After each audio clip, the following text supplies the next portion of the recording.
كويس قوي في السبيكينج، بس لما باجي اتكلم مع حد نيتيف مش بفهم. ايه المشكله؟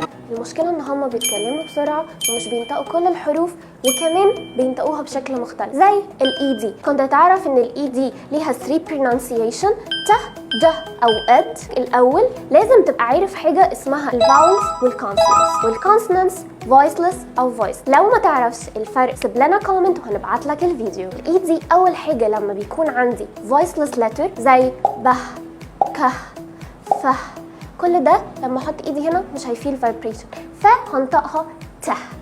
helped، asked، laughed. We just finished this magnificent Thanksgiving dinner.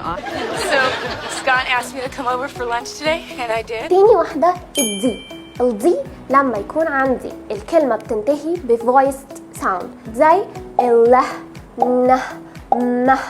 زي cleaned، cleaned، offered، offered. Hey, you've traveled a lot, right? Yeah, I've been around.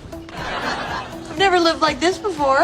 I know. تالت واحدة الأد. ليه الأد؟ الأد لما يكون عندي verb بينتهي بالتي أو الدي. needed، needed، ended، ended. So, you interested?